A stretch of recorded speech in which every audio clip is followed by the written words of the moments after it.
The torn veil of betrayal. The air in the small village of Nkosi hung heavy with anticipation. The sun dipped below the western sky, casting a warm glow over the thatched hut and the lush greenery. It was the eve of the wedding, a celebration that should have been filled with joy and love. Regardless, this was not a sad tale for Lindui. It is said that among the most memorable days of all in a person's life is the day in which they got married. Lindui, the bride to be, stood by the river bank, her heart fluttering like a trapped bird. Her beautiful dress clung to her skin, its vibrant colors a stark contrast to the turmoil within her. She had dreamed of the, she had dreamed of this day, the day she would become Nzunzi's wife, since childhood.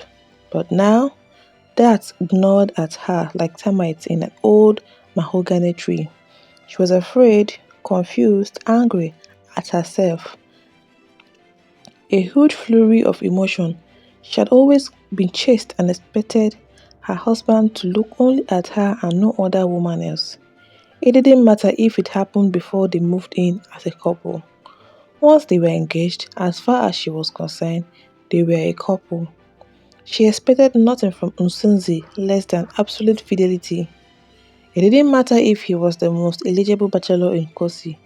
She deserved that correspondent chastity to complement hers. Everyone in Kosi knew that Mzunzi was the village golden son, strong and handsome. His laughter echoed through the mango groves, and his eyes held promises of forever. His combined charm, grace, promise, and goodwill could only be imagined. Lindui had believed those promises, even when whispers reached her ears.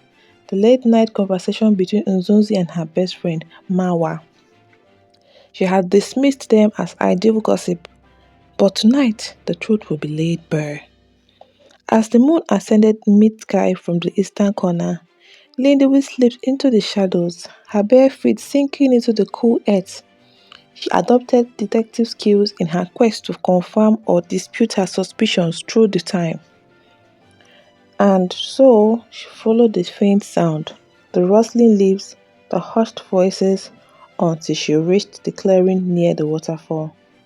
There bathed in moonlight she saw them. This revelation confirmed her concern. She had hunches about Mawa and Nzunzi, and what was ominous about her hunches was they always most certainly came true. She hated this. She didn't know if to call it a gift or a curse. Nzunzi's lips pressed against Mawa's, their bodies entwined like the roots of the ancient mahogany. This cozy mesh seemed perfect, unfortunately, to Lindy, but too sad to be a reality. She was not a hater, actually, but to have her man in this kind of relationship with a bosom friend, then it was not a proud union. They were hiding away from the public's eyes. Lindy's breath caught in her throat. She felt like she was choking.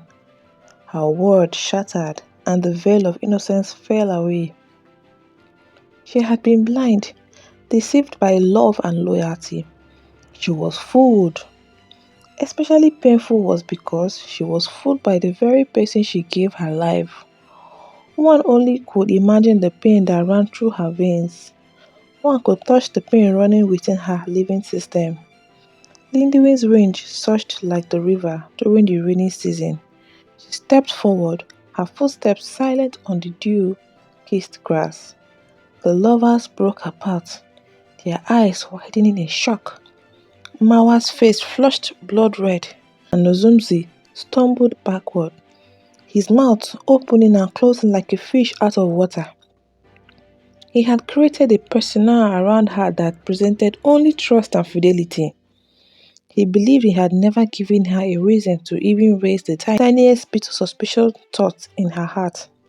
In his mind, he was the most ideal model fiancé in the world in the eyes of Lindui.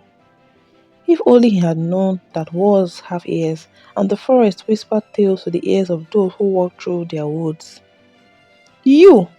Lindui's voice cracked, the syllables sharp as shards of broken pottery. How could you? Mawa's tears flowed freely. Lindwi, I. No! Lindwi's hand shot out, striking Mawa across the cheek. You were my sister. I trusted and laid bare my life to you, and you betrayed me. Nzunzi tried to speak, but Lindwi silenced him with a glare. You were to be my husband, she said, her voice trembling. Our ancestors danced at our union. Now they weep. The waterfall roared, drowning out their words. Lindwi tore the engagement necklace from her neck. The beads shattered, scattering like lost dreams. She flung it at Mzuzi's feet. Take your lies and your false promises. Our wedding is cancelled.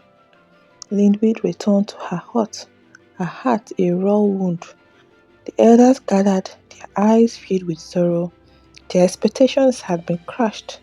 They spoke of cleansing rituals, of burning sage to purify her spirit, but Lindwi had a different plan.